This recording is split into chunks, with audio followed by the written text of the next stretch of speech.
The formation report reached Admiral Vesk-Orah at 4:12 hours, and by the time she had read it twice, she knew the Covenant Straits were hers. 2,847 warships. The Galeth Dominion had never assembled a fleet of that size in a single operational theater, had never needed to, in 7 decades of uncontested expansion. The numbers were a statement rather than a necessity. Against the 300 human hulls the tactical division projected for the Terran defensive line, the math was a formality. She stood at the command rail of the carrier Indomitable Creed and watched the formation lights bloom across the strategic display. Each blue marker a ship assembled at her order over 4 months for this one moment. The Covenant Straits controlled access to the entire Terran interior. The Dominion Council had spent 3 years making political arguments at the border. She was here to end that phase. Her strike commander, Wing Captain Trell, stepped up to the rail beside her. Phase 1 formation complete, Admiral. Strike carriers in column. Attack wings prepped and loaded, awaiting your order for the approach vector. We advance on schedule, Vesk-Orah said. Commit the strike carriers to the central lane. I want the flanking destroyers pushing their perimeter sensors before we bring the main body forward. Trell confirmed and moved back to his station. The display updated in real time. 31 Galeth strike carriers sliding into column formation along the Strait's central navigational lane, the approach path her planning staff had calculated as the optimal vector 6 weeks ago. The Covenant Straits were a narrow corridor between 2 gravitational shoals, and the central lane was the only transit path wide enough to hold a capital ship formation. There was no other route. The human defenders would know the Galeth fleet was coming, and they would know exactly where it was coming through, and it would not matter, because they had 300 ships to her 2,800. The formation was moving at 4:18 hours. Vesk-Orah stood at the rail and watched the display. Contact with the Terran picket line came at 4:41. Her forward destroyers swept through it in 4 minutes, 9 human patrol frigates, scattered and outgunned, turning to run before the Galeth lead elements reached engagement range. She logged their positions and their withdrawal vectors. They were not fighting, they were watching. Every Galeth fleet commander she had ever studied had written the same note about human picket lines at the opening of a major engagement. They did not commit their forward elements. They gathered data and fell back. She noted it and moved on. The strike carriers entered the Strait's main channel at 5:07. Vesk-Orah was at the command rail, watching the secondary display where her operations officer was updating approach geometry in real time. The 31 carriers were 6 hours from optimal launch range against the human defensive line, the point at which their attack wings could reach the Terran formation, engage and return without fuel constraints. Her plan was straightforward. At optimal range, launch all attack wings simultaneously. 412 strike craft in a single wave. The human defenders would have approximately 19 minutes of warning. It would not be enough. Admiral. The voice was her tactical officer, Sub-Commander Verith. Verith had served with her for 9 years and had a quality Vesk-Orah valued above most. He did not report things that did not matter. The human withdrawal pattern from the picket line is not standard, Verith said. He was standing at his station with the careful stillness of someone holding something heavy. The standard pattern when a human picket falls back under pressure is a direct retreat to the defensive perimeter, along the shortest return vector. The 3 picket elements on our port flank are not following that vector. Vesk-Orah walked to his station. Show me. He brought the track data onto his display. 9 departure vectors, highlighted. 6 of them were exactly what she expected, frigates pulling back toward the Terran defensive line ahead of the Galeth advance. The other 3 were angled differently, not toward the human perimeter, but along a curving path that took them across the Galeth fleet's port quarter. They're observing our formation geometry, she said. That is one interpretation.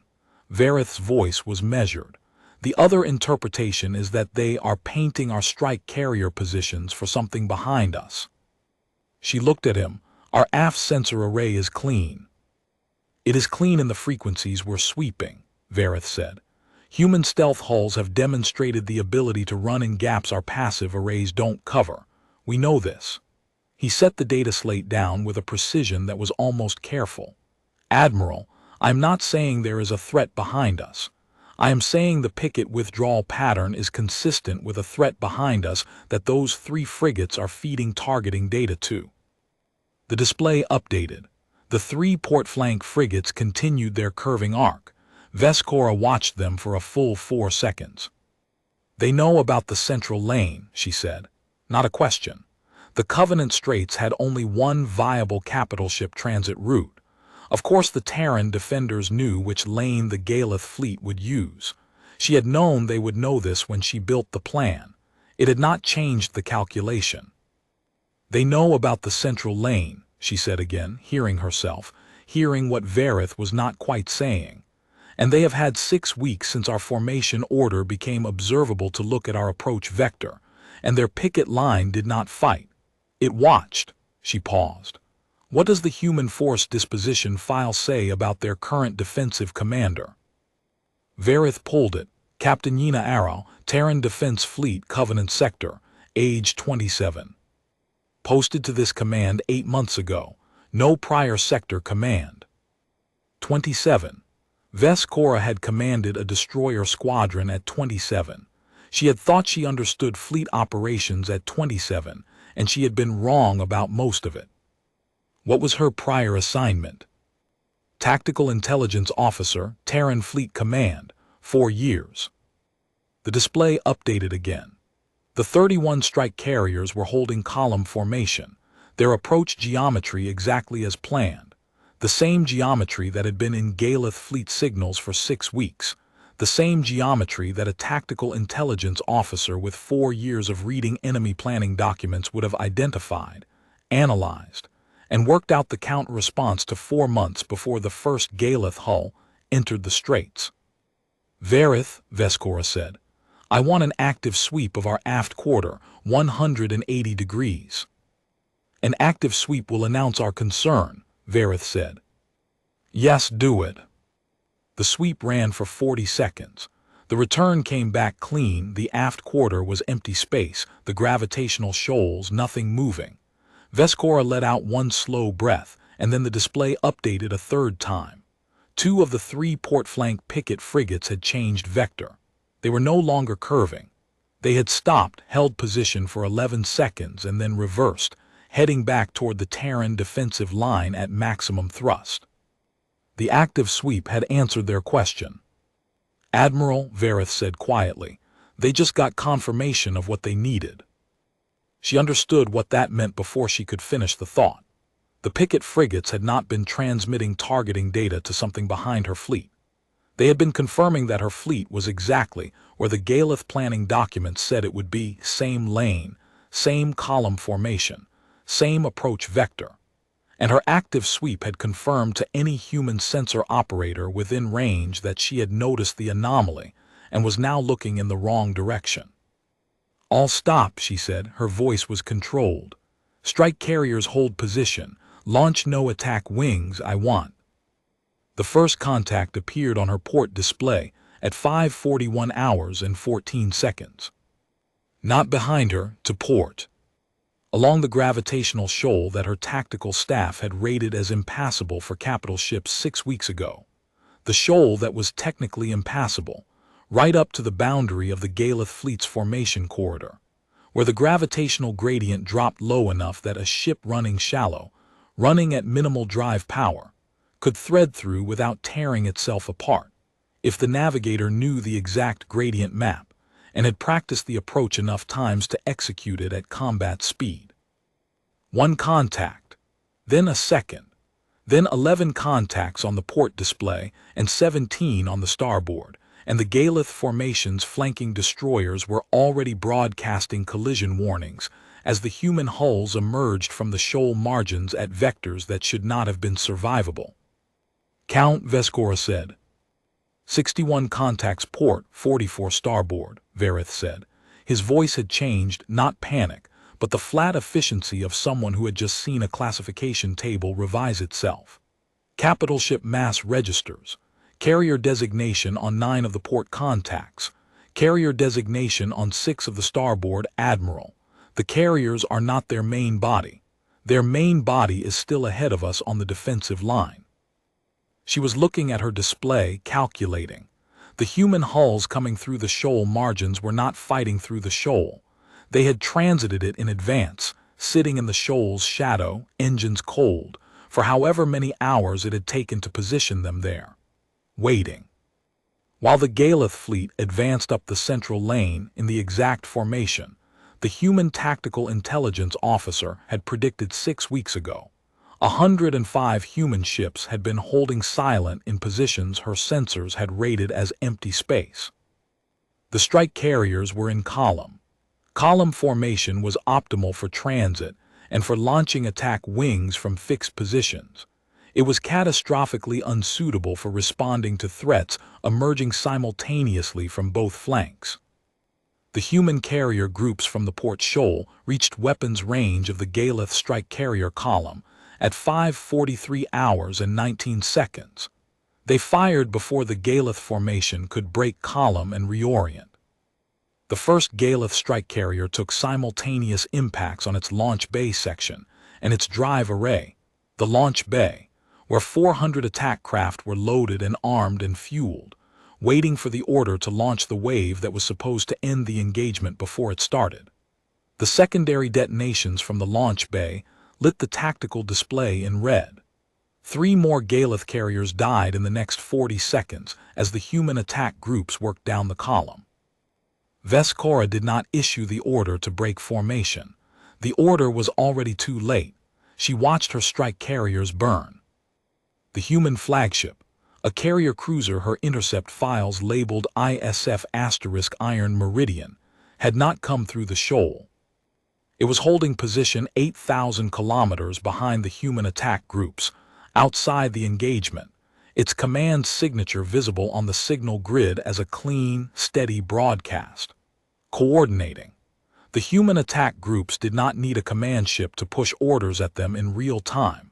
They were executing a plan that had been written before the Galeth fleet entered the Straits. Vesk-Orah was watching the execution of something finalized weeks ago, calibrated against Galeth fleet doctrine and Galeth planning signals, then handed to crew who had practiced it until the timing was precise enough to catch 31 strike carriers in column with their launch bays loaded. The starboard attack group hit 3 more carriers at 5:47. The Galeth flanking destroyers were engaging, pulling away from the main formation to respond, which opened gaps in the formation geometry that the human port attack group was already adjusting to exploit. Her formation was unraveling not because the Galeth crews were failing, but because every decision her fleet was making in response to one contact was being anticipated by the next contact, and the one after that. Wing Captain Trell reached her rail. He was not a man who lost his composure. She had seen him command through 2 major engagements, but his voice had the particular tightness of someone working to keep it level. "Admiral, I need a withdrawal order. We have 11 carriers confirmed destroyed or non-functional, 7 more with critical bay damage. The attack wings cannot launch from damaged carriers. If we do not withdraw, we will lose the entire strike group before they get a single craft into space." She did not answer. She was looking at the signal grid, the ISF** Iron Meridian's * command signature, steady and clean, 8,000 kilometers behind the engagement. The ship that had spent 6 weeks reading Galeth planning documents and had not, apparently, misread a single one. Admiral Trell said. "Withdraw," she said. "Main body first, covering formation. Strike carriers that can still maneuver behind the screen. We are not retreating through the central lane. Plot an exit through the outer shoal margin. The gradient permits it on the northern edge. The northern margin is rated." Captain Arao's ships came through the southern margin, Vesk-Orah said. which means someone calculated that a ship can survive the gradient if the navigator knows it well enough. She looked at the display. We are going to learn that the same is true on the north side. They went through the northern margin. 4 Galeth ships did not survive the gradient, their hulls failing at points where the shoal stress exceeded what their structural ratings could absorb. The rest emerged on the far side, the remaining main body, the surviving strike carriers, the destroyers that had pulled free of the engagement. When Vesk-Orah called for a formation count at 6:31, the number came back as 388 hulls. She had entered the Covenant Straits with 2,847. The tactical display showed the human formation holding inside the straits, not pursuing. The ISF * Iron Meridian had not moved from its holding position throughout the engagement. Its command signature was still broadcasting, steady, the same as it had been for the entire 47 minutes. Vesk-Orah watched it for a long moment before she asked Verith to close the display. She filed her after-action assessment in the fleet log, section by section, in the Galeth Dominion standard format. The strike carrier column approach vector. The shoal transit routes she had rated as impassable. The Picket withdrawal pattern Verith had flagged, and she had not acted on in time. The timing: 47 minutes from first contact to withdrawal, 11 strike carriers destroyed outright. The attack wings that had never launched sitting inert in the burning bays of ships that had been loaded and ready 6 weeks before they were turned into targets. She included the intercept file on Captain Yena Arao, age 27, prior assignment, Tactical Intelligence Officer, 4 years. She noted, because it was accurate and because the fleet archive would need it, that the Covenant Straits engagement had not been decided at 5:41 hours when the first contacts appeared on her display. It had been decided 6 weeks earlier, when a 27-year-old who had spent 4 years reading enemy planning documents finished reading the Galeth Dominions and understood what was going to happen before it began. The archive would update its assessment of human tactical methodology. There would be protocols, adjusted approach vectors, randomized formation geometry, suppressed planning signals. Vesk-Orah had no complaint with those protocols. She filed her assessment and closed the log and looked at the 388 lights remaining on her formation display, and did not say the thing she was thinking, because fleet logs were not the place for it. 388 hulls, 105 human ships had done it. The attack wings had never left the bay.